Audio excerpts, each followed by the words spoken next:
And if you'd like to chant along on the homage to the Buddha, Dhamma, and Sangha, you're welcome to do that. Keep your mics muted, please.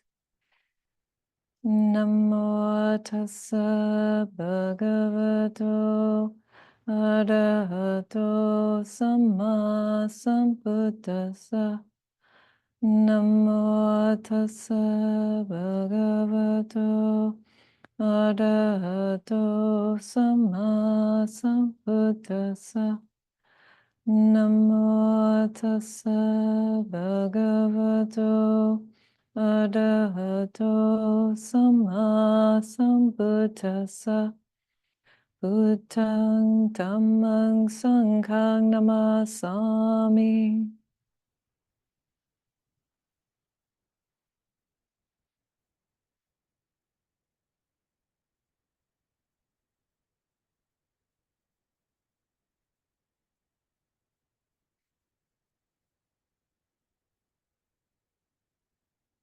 I want to begin today by telling you a story about a person from a very long time ago. And the only reason to tell these old stories is if it means something to your life today. So I invite you to consider whether that's the case for you after you hear the story. So this is a story about a woman from about 550 or 520 BC or BCE, before the time of the Common Era, what we call the Common Era. And she lived in India, and she was friends with a woman named Kema, and her name was Vijaya. And Kema had the opportunity. Kema was born into a royal family, and we don't know actually whether Vijaya was also of the royals, but they were friends. And Kema, as an adult, had an encounter with the Buddha, with the historical man who found this path of awakening. And she went forth, it said, which is the way of describing somebody's ordination. And she became a full-time nun and practitioner in the Dhamma. And Vijaya saw this and she thought, oh, maybe I would do that too. Maybe I would do that too. And so sometime later, she tells a story about how it went for her after she was ordained. Vijaya does. But before that, I want to say the context for this. So this is one of the poems of the senior nuns, the awakened nuns of the Buddha's time. This is thought to be the oldest collection of women's poetry in the world. It's called the Gata. So gata or gata means a verse, and Teri means an elder one. And so she became one of the Teris. And what the Teris would do is, and all of the monastics at that time, what they would do is get together, and this still happens today, actually, both in Zen tradition and in Theravada tradition, and I imagine in other Buddhist traditions also, that on the full moon and on the new moon, the monastics get together and talk about how their practice is going. What are their struggles? How are they doing with their teachings or their sangha? And they renew their commitment to the precepts, to the ethical guidelines and or ethical commitments. And then they would tell each other stories. or poems and recite these poems. And these poems eventually get memorized by others and passed down generation after generation. So you can imagine these women all sitting around in a circle under the light of the full moon. And why at that time? Because many of them would be scattered around in small groups in the villages, either teaching or receiving support from the folks. But they could look up in the sky and see when it was time to start walking to meet up with their sisters, right? And say, oh, it's 2 days until the full moon, looks like, and I'm about a day's walk away, so I know when I need to get started. So they'd sit around under the full moon and they would have a poetry slam, right? They would share these verses, come up with these beautiful creative verses describing their practice and their insights with each other. So this is Vijaya's verse that has come down to us after the centuries. So as I said, she was friends with Khema, and Khema went forth, and then Vijaya thought, oh, maybe I should do that too. She felt inspired, and she went forth too. And then she gives us this poem sometime later. 4 times or 5 times I went out of the monastery with no peace in my heart, no control over my mind. I approached a nun, honored her, questioned her. She taught me the Dhamma about physicality and the senses, about the 4 noble truths, about the faculties, how we know what we know, and what brings us to awakening. The Eightfold Path, bringing us to the highest goal. I listened to what she said, and I did what she taught. And in the first watch of the night, I remembered my previous births. In the middle watch, I became able to see what is not visible. And in the last watch, I broke open the mass of mental darkness.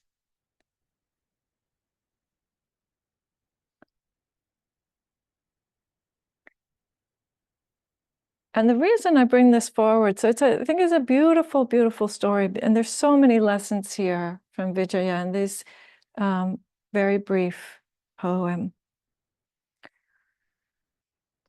One reason that I bring it forth is because of the authenticity, the way that she just talks very plainly about her struggle. That it wasn't easy for her. She wasn't a person who started out on the path feeling all peaceful and wise. No. This going in and out of the monastery, what she's talking about, is not being able to sit still, not being able to sit for long periods in meditation. And she says very clearly, I had no peace in my heart. I had no control over my mind. Right? So she's in this struggle. She's feeling the painfulness of her life. And but then something key happens. And what happens is that she approaches this person, Khema, actually, is who it is, her friend Khema. She approaches Khema respectfully and starts asking some questions. And this is what I want to talk about today, because it is a story about trust. It is a story about friendship and trust. And it would that pivotal moment of deciding that she was willing to trust Khema's wisdom, Khema's inspiration on the path, Khema's experience as another woman, another human being. right? It was that moment of trust that opened the door for her.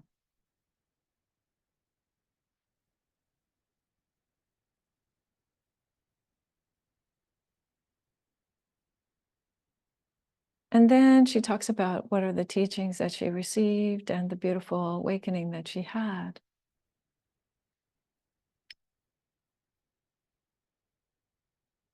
But trust and relationship is key to the path. I think so often we hear that you have to do your own work. We hear about this path that is about us doing what we have to do, or seeing what we need to see, or letting go of what we need to let go of. And it's true that no one can do the path for you or grant you awakening, right?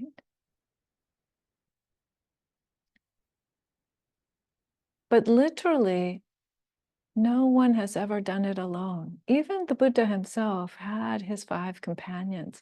At some point, he goes off to do his own thing for a bit.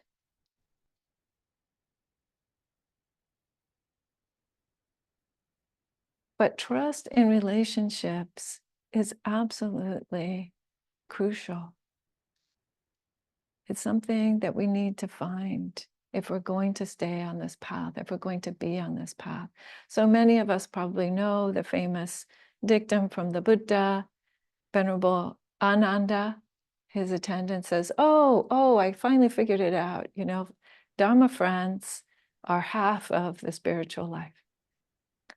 And the Buddha admonishes him. He says, no, Ananda, don't talk like that. Dharma friends are the whole of the spiritual life.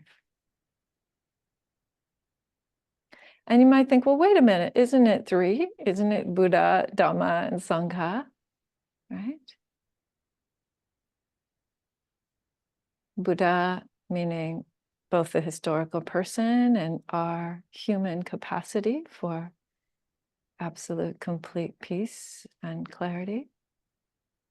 Dhamma meaning the teachings or a description of truth, a description of reality, the way things are.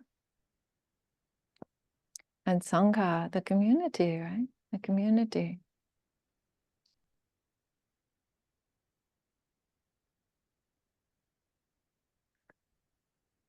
That word Sangha has had different meanings over time, but the Buddha spoke about the fourfold. He talked about the fourfold gathering, fourfold group of his community, lay women and lay men, and ordained women and ordained men, Chatu Purisa. And nowadays, you know, we talk about gender with a little bit more nuance or a little bit more complexity, perhaps. So I like to think of it as the multifold Sangha or the manifold Sangha rather than the fourfold. But that is how Dhamma shows up in our lives in relationship. And until we learn to place our trust and our respect in those relationships, it's going to be very hard to actually hear the insights that can come from that, to receive fully that as a support to waking up. We need to step into that kind of intimacy, again, in a respectful way, but with some intention, some clarity, and some vulnerability, right? A willingness to be transformed. Because if the Dhamma is about anything, it is about transformation, about having your entire understanding of the world and yourself be changed, profoundly changed.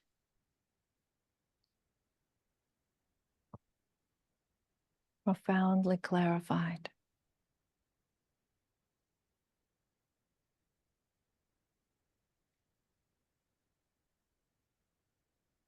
So Vijaya again, with her classic, her typical authenticity, says, before she tells us about her awakening experience, she says, I listened to what she said and I did what she taught. And some of you might be familiar with those 4 proximate causes, or those 4 immediate causes for the first step of awakening, as they're described in early Buddhism, right? The first one is being with true people, being with good people. And the second one is listening to the Dhamma. And the third one is careful attention. And the fourth one is practicing in accord with the Dhamma, in line with that, being willing to be changed. So Vijaya is pointing out to us that she did, right? She had those 4 proximate causes for waking up. Kema, her friend Kema, was not just her friend and not just one of the monastics of the Buddha's community, the Buddhist Sangha. She was also the person that the Buddha declared, the woman that the Buddha declared to be the wisest. She was declared the foremost in wisdom of the women's Sangha. So Vijaya had a good intuition about her friend Kema. Yeah, that her friend Kema might have some wisdom to share.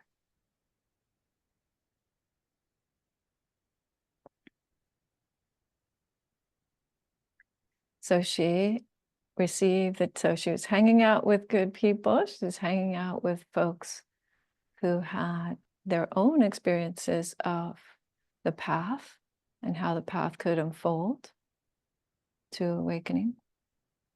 She was listening. She was paying careful attention, right? She can recite. She did, in fact, in her poem, recite what were the teachings that she received, what kinds of teachings. And then she practiced. She put it into action. And not by herself, but with her good Dhamma friends.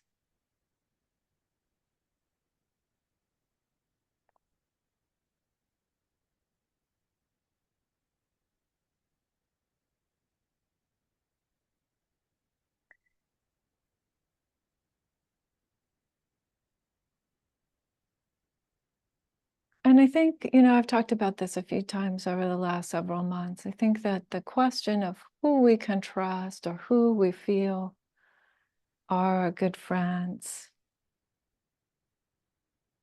is an interesting one these days, because most of us have a lot of messages in our lives, messages from people who are perhaps well-intentioned and trying to tell us how to live our lives, but perhaps not quite so grounded in the Dhamma, not quite so grounded in these principles of wisdom and compassion. So some of that can be helpful, certainly. But if our intention is wisdom and compassion, then we need to be clear about finding the people who can support that, right? Not just any random Instagram influencer, perhaps.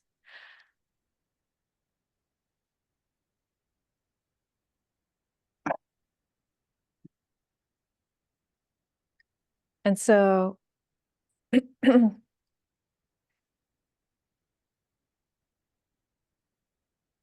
this question of what makes a good friend, there's also a beautiful sutta that in which the Buddha gives us teaching about a good friend, somebody you should associate with. And he says, they're likable, they're respected and admired. And so I thought, well, likable, sure, they wouldn't be your friend if they weren't likable. Okay, check, got that, right? Respected and admired, well, okay, but by whom, right? Once again, I'd say we need to really be discerning about that.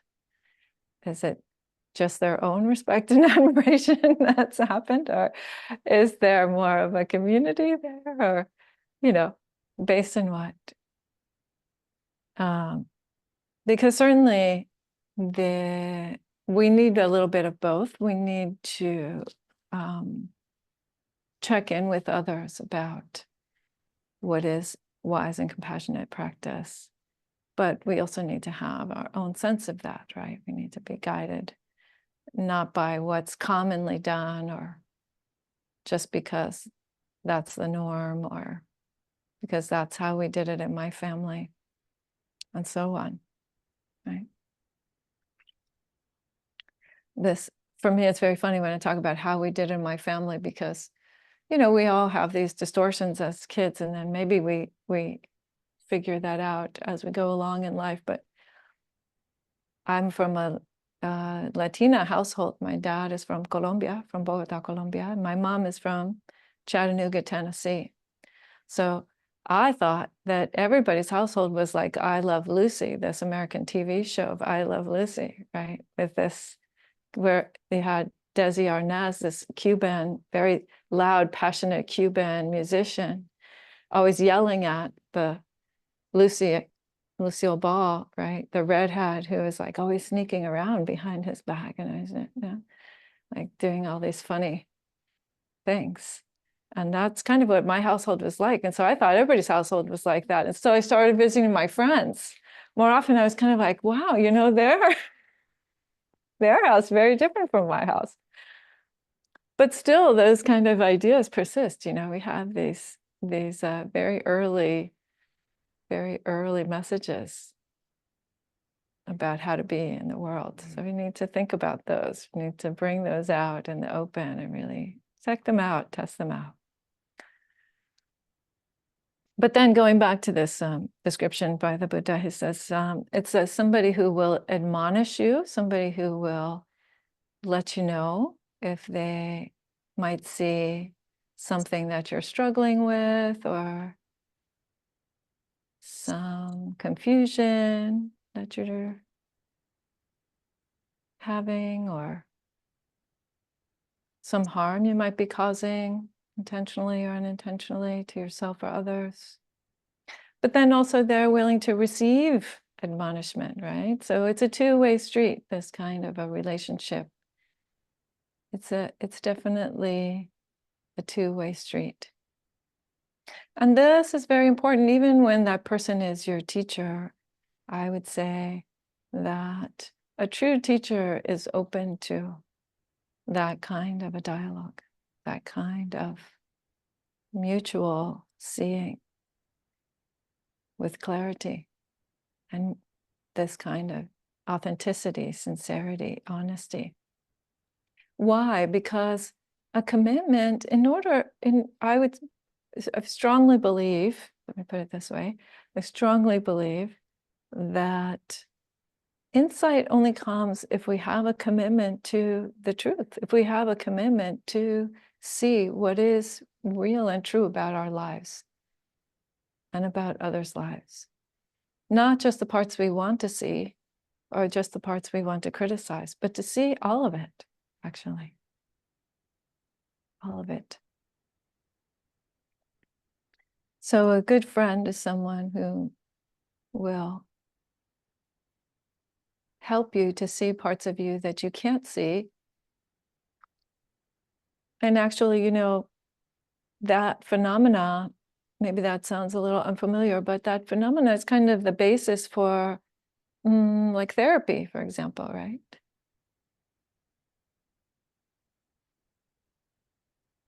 Or many different kinds of teaching relationships, right? Somebody or spiritual care also, right? When I was a chaplain in the hospital, this would happen sometimes, where somebody would tell me about what was going on in their minds, and I would ask them this question, well, what does your tradition say you should do about that? What does your tradition suggest for that for how to respond to that? And it would set people thinking, oh, I hadn't really thought about it, right?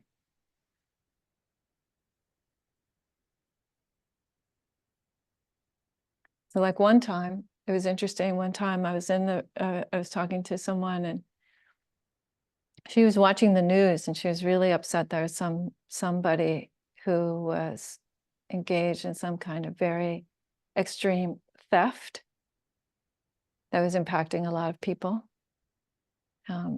And she was really upset, and she's, talking about these people, and she's really going off on it. And I asked her that question, and I don't know what response I expected, but the response that I got back was kind of surprising. And she said, well, pray for them. That's what my tradition would say, to pray for them. And I thought, right, there you go. Right, to turn it. She could turn it by having then asked the question, or by pointing out, okay, you're upset about this, and then what? What's a skillful response? So our friends can help us in that way, or our teachers, or our chaplains, or many folks on the path. And then this next part, they speak on deep matters. So this is also a very interesting way of thinking about who are your friends, right? Friends who talk about things that matter.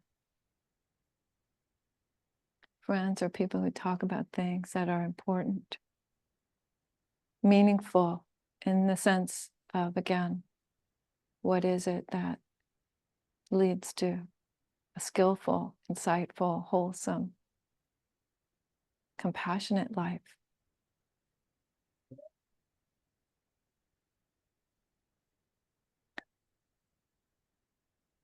And then lastly, doesn't urge you to do bad.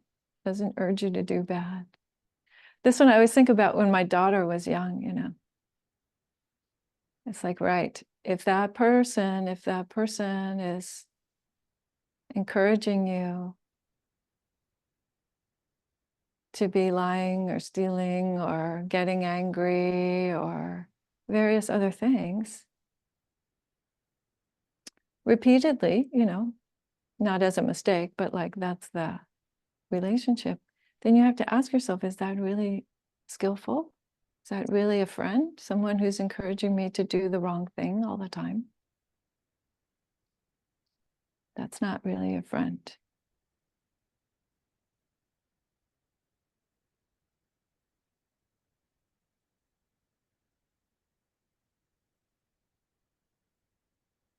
Now, mind you that one thing I want to say is we also need to be careful not to get overly judgmental about this, right? We don't cut off the folks. When we talk about good people or bad people in early Buddhism, you see a lot of this kind of language. We are all both of those things, good people and bad people. We are all folks who are making good choices and being good friends to folks, and also making our own mistakes. Yeah. So we don't cut off the ones that are the folks that might not be wise and compassionate. In fact, this would be a sticking point for me when we were talking about these suttas. I would be like, well, if we don't hang out with the folks who are not wise and compassionate, then how do the folks who are not wise and compassionate become wise and compassionate? How does that happen? Right? So, hence in the Mahayana, we have this tradition of the Bodhisattva path, right? The path of really knowing that to the extent that you can support others to see themselves as folks who are also waking up to wisdom and compassion, then that's also your path. That's also a part of you finding your generosity and your trust in the way.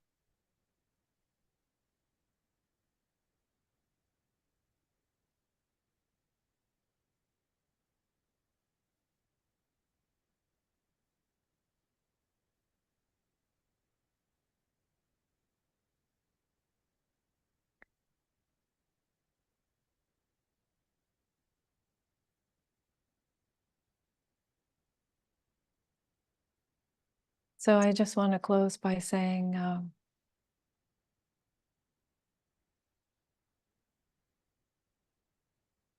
we all have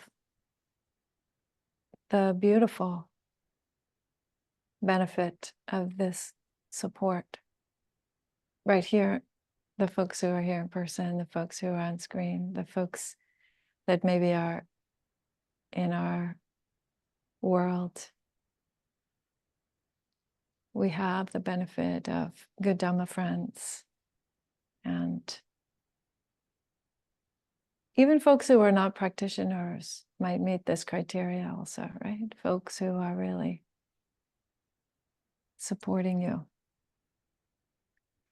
and that you can trust. So really keep that in mind. When you're struggling on your path, when you feel like you can't sit still, or your mind is out of control, or you have no peace, just as Vijaya spoke about, you can remember, yes, I trust that there are friends, there are people who can be with me when I'm like that, and who can help me see even that as part of my path.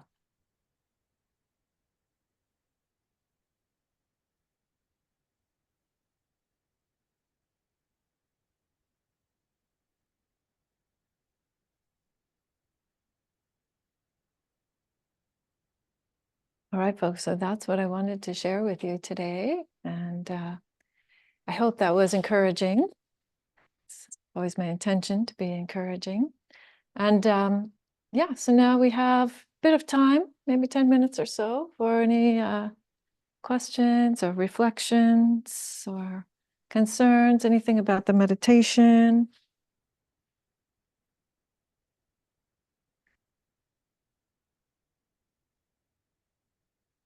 Yes, Brad?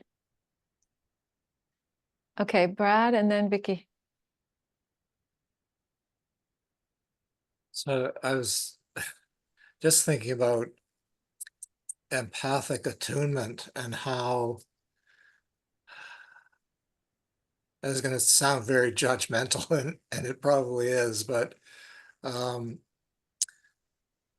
the number of people who seem to be so completely empathically attuned to their phones and their feeds and their screens, but can't relate heart to heart, body to body. It's like you go in a coffee shop, and even two good long-term friends, half the time they're not even looking at one another. They're scrolling through, I mean, I sound like a real old guy here, but yeah, I mean, not only do I see it, I experience it in trying to relate to others sometimes. You'll be talking to somebody and you'll be going to, a relatively deep heart-to-heart space, and suddenly the ding on their phone is like, oh, just a minute, and the whole thing is lost. Anyway, that was just what came up for me. Yes. Well, I do think that we can use our devices as ways to avoid one another, right? There's no question that that happens, or as ways to avoid ourselves, frankly, our own hard feelings or painful memories or whatever we might have that we are not wanting to attend to, But I also wonder, like in that instance, that example that you mentioned there, Brad, is like if I'm having a conversation with someone where I feel like I'm going to go into this heart space now, or I'm going to go a little deeper with them, and they start looking at their phone, then maybe I also take that as like a message, like, okay, maybe that person doesn't want to go there with me. Maybe that person isn't ready or doesn't feel that sense of trust or intimacy in our relationship, you know? So I try to hold it with a little bit of compassion there, or a little bit of kindness, like, right, okay. I also want to say that I think that COVID and the lockdown time for many people, it also, created this kind of a tendency of feeling more awkward when we're in person with other folks suddenly. I know a lot of people who have talked about that, especially young folks, if they were like my sister's son, my nephew was in high school during the time that COVID lockdown was happening, right? So for him, like it took a while actually to even get comfortable just going back to school face to face. Yeah. And the paradox of this setup too. I mean, if it wasn't for Exactly. COVID, we wouldn't have this opportunity. So there's that positive side of it. Yep. Uh, Yep. but what I found, I thought that this would make it easier for people to discuss. But in actual fact, if I do a group online, people seem much more reticent about joining in than if we're sitting in a hall together. There's something, Mm. I'm not sure. There's something abstracted or disconnected about this Mhm. level of reality that, uh, Yes. yeah, anyway, it's a Thank you. mystery. So, It's a mystery. Yeah. Beautiful. Vicky? I just, thank you very much for this offering, and it means a lot. Um, so speaking of COVID, I am recovering from COVID, and it's my third week here. And, I'm very fatigued and, not meditating in the way that I would like to, and in the way that I kind of expect of myself, Mm. and doing mostly sleeping Mhm. and feeling bad that I'm not meditating actually. So I would appreciate any feedback you might have to say about that. Yes. Well, first of all, may you feel well and Mm. heal up from COVID. And so I think that we need to have a very generous view, a very broad view of what practice is if we're going to be on this path for a lifetime. Mm. That practice isn't just one thing. In fact, that's one of the things that I have called out again and again, is that sometimes people are given one tool, just like just a bit of chanting or just one particular kind of meditation as the whole practice. And that actually doesn't work. That's like asking somebody to build a house with a hammer. You need more than one tool, you know? So when you are feeling like this, Vicky, then I would say you might ask yourself what are some other ways to practice besides meditating? Do you want to do a little bit of just metta recitation at the time that, when you first wake up during the day or before you go to bed at night? Or do you want to maybe do just a little bit of walking, 5-10 minutes of walking meditation? Or, um, you know, read a passage of something that you find inspiring and just keep coming back to that one paragraph again and again. There's so many ways, recall some beautiful person who inspired you in the past, right? Recollection of the Buddha, the Dhamma, and the Sangha is also said to be really helpful right? Really helpful on our path. So for many reasons, but in part because it's just bringing the mind back to a wholesome, wholesome, maybe happy place.